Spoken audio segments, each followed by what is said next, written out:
Assalamualaikum warahmatullahi wabarakatuh. Salam sejahtera, salam perpaduan, salam perjuangan.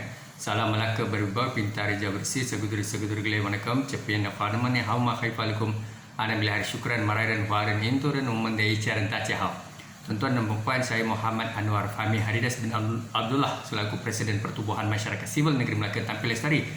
Hari ini kita merujuk kepada amalan demokrasi berparlimen di Malaysia dan sistem raja berperlembagaan. Kita bukan negara authoritarian rejim komunis militeri. Malaysia mengamalkan demokrasi dan seterusnya kita menghormati Akta Polis 1967. Baik, saya sebenarnya hari ini sangat risau berkaitan dengan perkembangan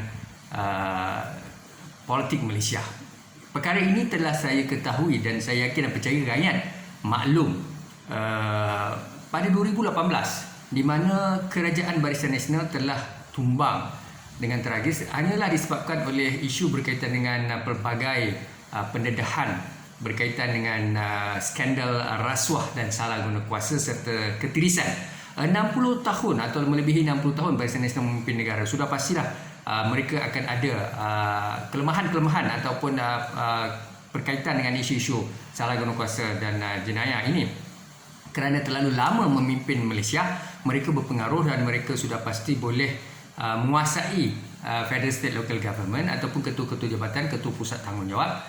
Dan apabila pemimpin politik ini korup, maka ia akan memberi kesan kepada sebahagian besar daripada ketua jabatan dan ketua pusat tanggungjawab ataupun mereka-mereka dalam Federal State Local Government, dan mereka melihat dalam teenagers, CEO GLCs melihat kepada pemimpin-pemimpin politik. Apabila pemimpin politik sendiri terpalit dengan isu jenayah rasuah beratusan juta ataupun trilion dan milion, so maka penjawat awam ataupun frontliner ataupun pihak-pihak dalam Federal State Local Government, mereka-mereka menjadi ketua jabatan juga merasakan perkara itu sudah menjadi satu kelaziman seperti norma baru COVID. Jadi tuan-tuan dan puan, isunya 2018 mengapa rakyat merubah atau mengubah Barisan Nasional yang kita melihat kalaulah tidak ada satu kerajaan baru di bawah kepimpinan Pakatan Harapan. Saya tidak sebut Pakatan Harapan itu adalah satu kerajaan yang 100% bersih, tetapi bagi saya kalau dibandingkan di antara BN dan Pakatan Harapan,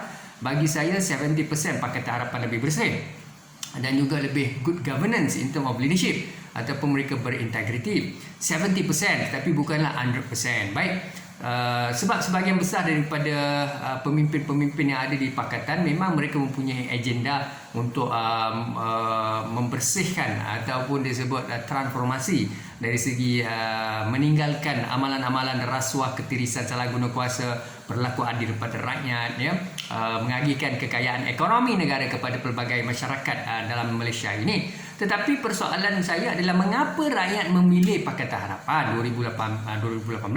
Dan kemudiannya kita melihat insiden di antara Tun Mahathir dan Datuk Seri Anwar. Ia masalah besar kerana kalaulah Tun Mahathir memberikan peranan itu kepada Datuk Seri Anwar, saya yakin dan percaya kita dapat melihat pembaruan, pembangunan ekonomi yang lebih mampan, lestari, Malaysia akan terus ke hadapan. Tapi masalah sekarang kita risau dengan apa yang berlaku adalah penguasaan daripada pemimpin-pemimpin politik ini, yang kita melihat mereka yang korup, salah guna kuasa, ketua-ketua jabatan, sebahagian daripada frontliner, agensi penguasa pun, mereka yang menyita wang rampasan dan sebagainya atau aset, mereka sendiri merompak ataupun mereka mencuri. Dan perkara ini kita tahu, dan di mana 3 orang anggota SPRM juga telah ditahan, disiasat dan sebagainya. Dan malahan anggota SPRM berkaitan grade 44 dikatakan terlibat dalam pengedaran dana dan juga memiliki senjata dan sebagainya. Jadi perkara ini membimbangkan. Perkara-perkara yang dibongkar oleh pihak-pihak berkuasa seperti PDRM terhadap tangkapan melibatkan anggota SPRM, itu adalah perkara yang kita nampak. Yang kita tidak nampak ni berapa banyak dan apa yang berlaku kita tidak tahu. Dan persoalan sekarang di Malaysia adalah kita suka menutup jenayah ataupun kita sebut sebagai perlakuan salah laku dan sebagainya. Jadi persoalan sekarang ini kadang-kadang memang agensi-agensi penguasa seperti SPRM sekarang ni menyebut mahu menyiasat isu royalty pasir dan juga tambakan laut di Melaka dan isu salah guna kuasa, pengagihan projek kepada kroni dan sebagainya, ketidakadilan yang ditimbulkan oleh YB Idris Harun. terhadap pemimpin-pemimpin dikatakan UMNO dan sebagainya melakukan salah guna kuasa di negeri Melaka. Dan inilah yang Idris Harun menyatakan beliau tidak mahu bersekongkol dengan mana-mana pemimpin baik dalam mana-mana parti politik, khususnya dalam UMNO, dan beliau yakin dan percaya kalau pilihan raya diadakan bila-bila masa UMNO akan rebah jatuh dan tidak akan dapat majoriti besar atau majoriti tipis untuk memimpin negeri Melaka ataupun federal state local government. Isunya adalah kerana pemimpin-pemimpin dikatakan UMNO ini terlibat dengan salah guna kuasa, ketirisan, rasuah dan sebagainya. Jadi persoalan di federal state local government, di federal pun sama juga kita melihat. Tapi yang saya bimbangkan di sini adalah mengapa scholars, professors, think tank, golongan bijak pandai dan sebagainya masih menyokong pemimpin-pemimpin atau parti politik korup. Saya tidak melihat kepada BN atau PH. Semua parti politik bagi saya yang perlu kita lihat kepada integrity, accountability mereka. Kita bukan hanya melihat kepada Barisan Nasional dan UMNO, kita juga melihat kepada Pakatan Harapan DAP, kita melihat kepada PKR, melihat kepada Amanah dan mana-mana parti politik baik. Siti Susulit Datuk Seri Yang Berhormat Mak Sabu ya.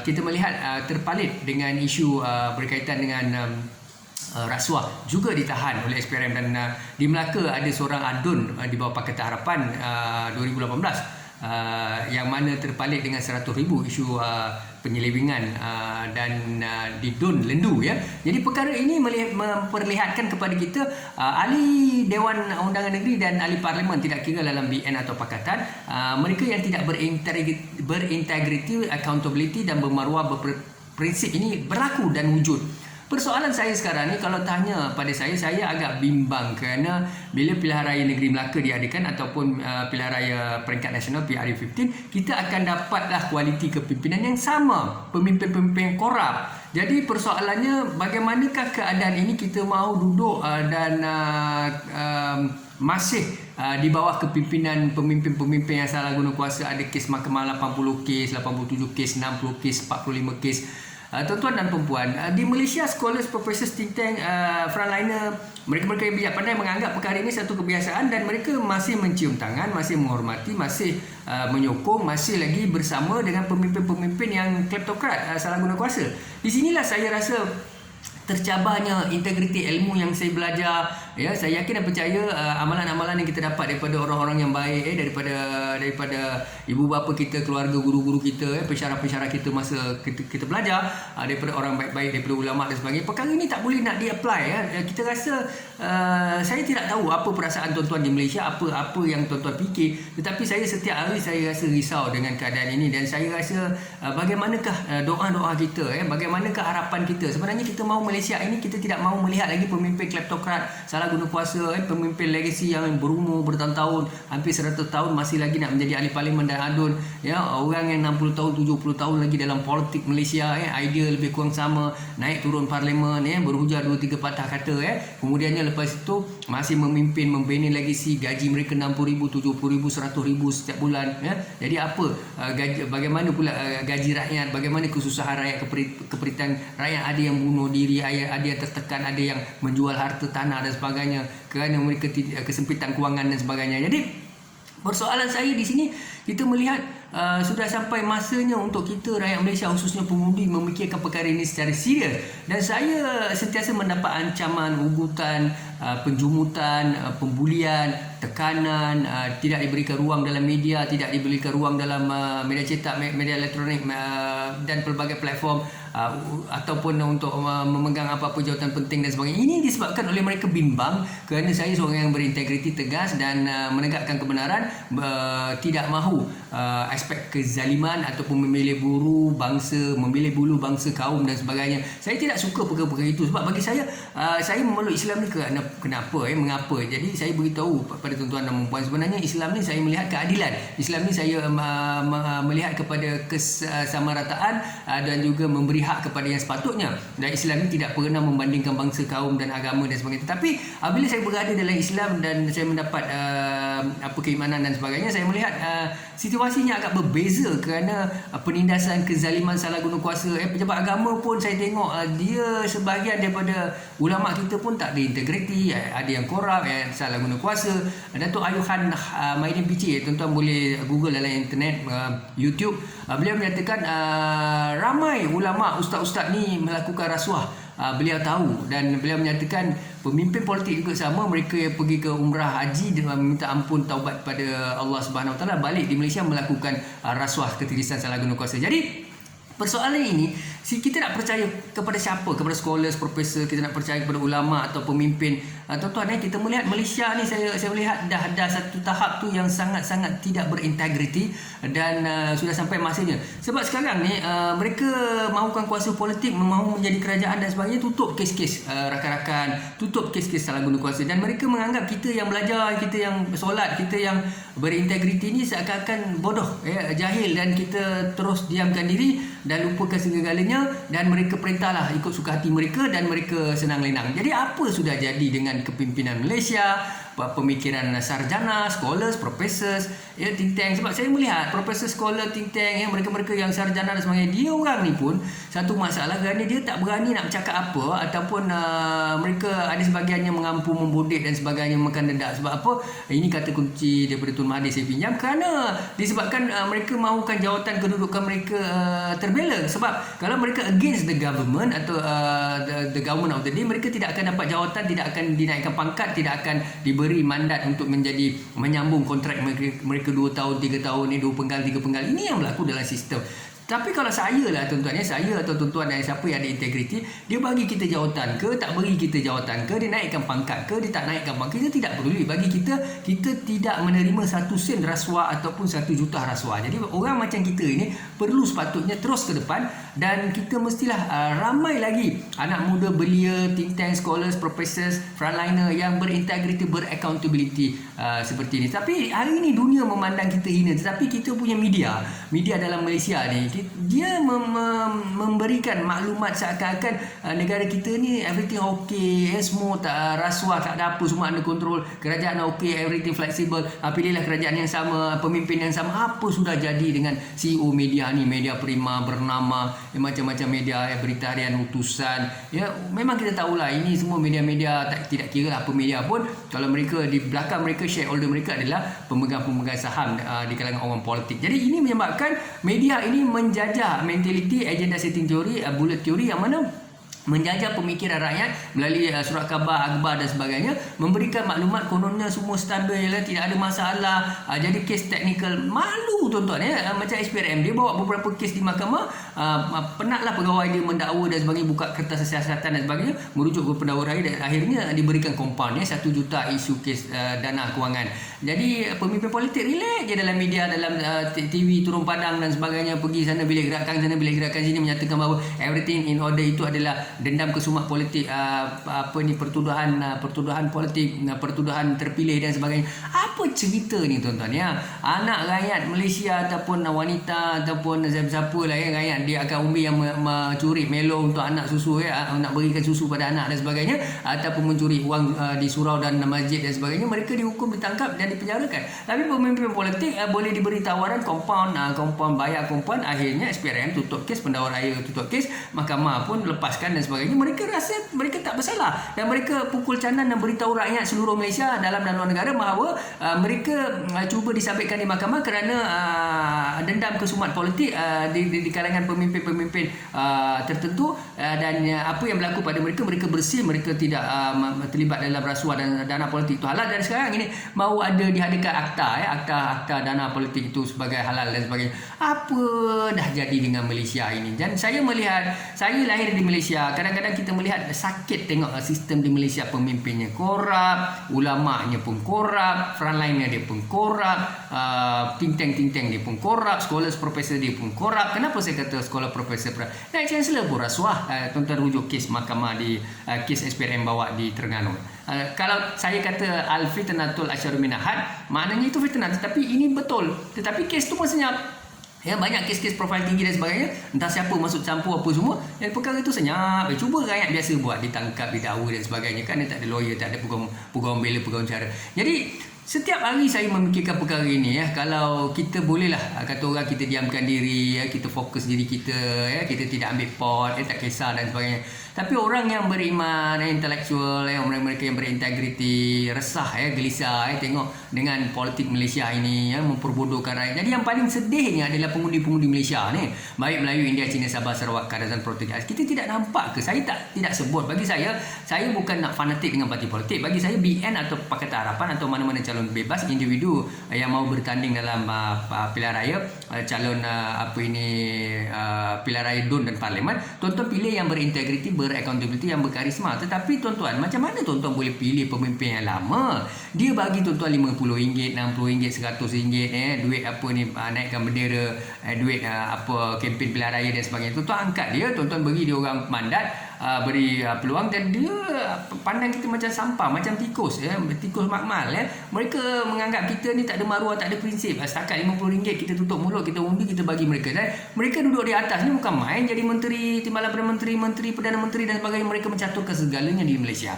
Dan mereka juga berlantik ketua jabatan, ketua pusat tanggungjawab, agensi penguasa dan sebagainya. Orang yang mereka suka, yang mereka mahu orang-orang ni tutup kes-kes mereka. Inilah yang berlaku. Dan dunia melihat kita, dan dunia pun dalam akhbar-akhbar di Washington Post dan sebagainya, saya melihat di akhbar luar negara dan sebagainya, menyatakan Malaysia adalah antara negara korup. Dan kita rasa sangat sedih. Tuan-tuan dan puan, saya tidak tahu nak cakap apa lagi lah. Sebab doa daripada pemimpin-pemimpin yang korup ni, termasuk think tank ya, mereka-mereka yang mungkin sarjana yang mengampu membodik ni semua, dia mengharapkan saya dan tuan-tuan dan puan kita diam, tutup mulut, akhirnya kita jumut, kita meninggal dan sebagainya. Jadi kita meninggal dunia lagi cepat, bagi mereka lagi bagus. Sebab bagi mereka tidak ada cabaran, tidak ada orang nak buka minda rakyat, membetulkan sistem dan sebagainya. Jadi bagi saya, apa yang sedang berlaku dan kenapa kita sebagai pengundi, kita hanya ada ada dua kekuatan, yang mana Tuanku Sultan dan Raja-Raja Melayu yang mempunyai kuasa, ketua negara, ketua negeri, yang ketua yang YDP dan sebagainya, mestilah menolak pemimpin-pemimpin kleptokrat salah guna kuasa, ataupun ketua-ketua jabatan, ketua pusat tanggungjawab yang mau dilantik sebagai ketua-ketua SPRM, ketua-ketua agensi tertentu dan sebagainya, yang mana yang korup, yang tak ada integriti, janganlah lantik. Tuanku Sultan yang mempunyai kuasa, kerana kita rakyat tidak ada kuasa, melainkan rakyat boleh buat melalui pilihan raya. Tapi rakyat pun saya tengok kilap yang tak sok dengan di parti politik, pemimpin-pemimpin ya. Pemimpin itu terang-terang korup ya. Pemimpin tu terang-terang rasuah, pemimpin tu terang-terang tak ada integriti ya, menyeleweng dana rakyat, wang rakyat ya, beli aset untuk anak ya, gunakan wang yayasan dan sebagainya. Minta maaf dah tuan-tuan ya, jadi gunakan duit untuk buat filem dan sebagainya di luar negara dan sebagainya, beratus bilion, macam-macam ya, tak bayar cukai dan sebagainya. Saya bukan nak hantam individu ataupun nak burukkan pemimpin BN atau PS, tapi persoalan saya sekarang ni adalah kenapa kita dah nampak, dan pemimpin itu kata, pemimpin berkaitan menyatakan bahawa beliau tidak bersalah, beliau sebenarnya berintegriti tinggi, dan beliau dinyaya, dizalimi. Apa benda ni tuan-tuan?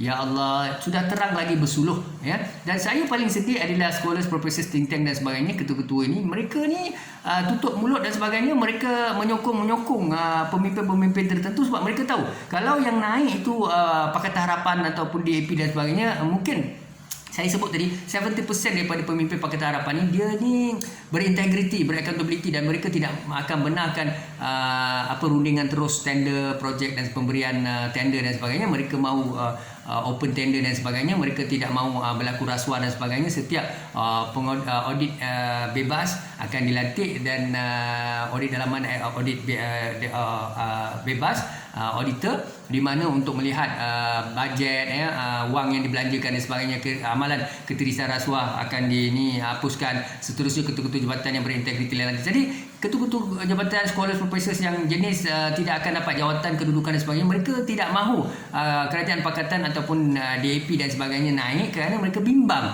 perkara ini akan menyebabkan mereka tidak ada kedudukan, tempat dan sebagainya. Jadi bagi saya bukan sokong DAP ke Amanah ke PKR dan sebagainya, tapi saya melihat antara BN dan PH ni, saya melihat paling agak 70% bersih PH lah, sebab mereka tidak memegang jawatan dalam kerajaan terlalu lama atau dalam politik terlalu lama. Tapi BN UMNO ni memang kita nampak dah, memang korup dia, memang dia punya pusing belik dan sebagainya ya, tukar kerajaan, tukar peguam negara, tukar apa ni, ketua-ketua jabatan, habis kes-kes semua digugurkan, kes-kes semua dilepaskan. SPRM boleh bagi compound.